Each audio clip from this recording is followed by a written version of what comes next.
यदि तुम मनुष्यों के अपराध क्षमा करो तो तुम्हारा स्वर्गीय पिता भी तुम्हें क्षमा करेगा। मत्ती 6:14। क्षमा करना आसान नहीं होता, लेकिन यह मसीही जीवन का केंद्र है। इस मिनट में अपने दिल में देखें, क्या कोई ऐसा व्यक्ति है जिसे आपने अभी तक क्षमा नहीं किया? क्रूस पर मसीह ने हमें क्षमा किया और हमें भी दूसरों को क्षमा करने के लिए बुलाया गया है।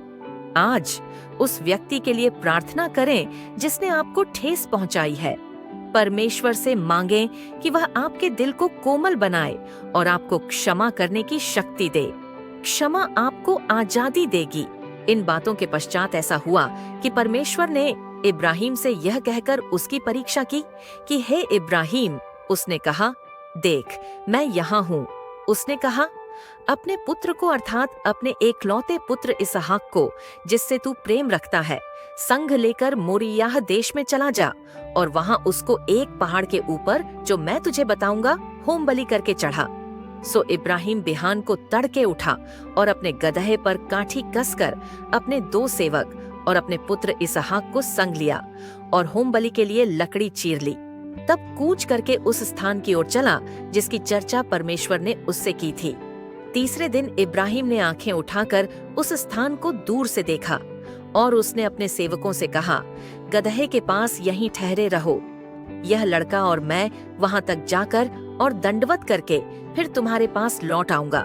सो इब्राहिम ने होम बलि की लकड़ी ले अपने पुत्र इसहाक पर लादी और आग और छुरी को अपने हाथ में लिया और वे दोनों एक साथ चल पड़े। इसहाक ने अपने पिता इब्राहिम से कहा, हे मेरे पिता। उसने कहा, हे मेरे पुत्र, क्या बात है? उसने कहा, देख आग और लकड़ी तो है, पर होम बलि के लिए भेड़ कहाँ है? इब्राहिम ने कहा, हे मेरे पुत्र, परमेश्वर होम बलि की भेड़ का उपाय आप ही करेगा। सो वे दोनों संग संग आगे चलते गए और वे उस स्थान को जिसे परमेश्वर ने उसको बताया था पहुँचे।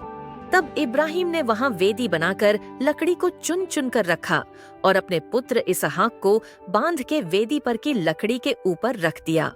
और इब्राहिम ने हाथ बढ़ाकर छुरी को ले लिया कि अपने पुत्र को बलि करे।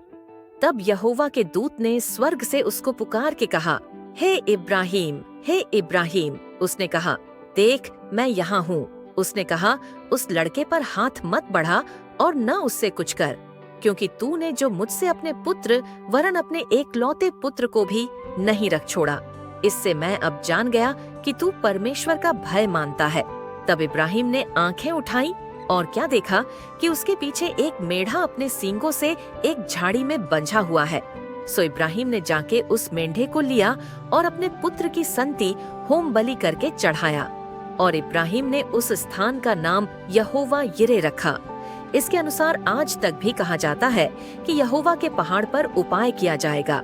फिर यहोवा के दूत ने दूसरी बार स्वर्ग से इब्राहिम को पुकार के कहा, यहोवा की यह वाणी है कि मैं अपनी ही यह शपथ खाता हूँ कि तूने जो यह काम किया है कि अपने पुत्र वरन अपने एकलौते पुत्र को भी नहीं रख छोड़ा, इस कारण मैं निश्चय तुझे आशीष दूंगा और निश्चय तेरे वंश को आकाश के तारागण और समुद्र के तीर की बालू के किनकों के समान अनगिनत करूंगा और तेरा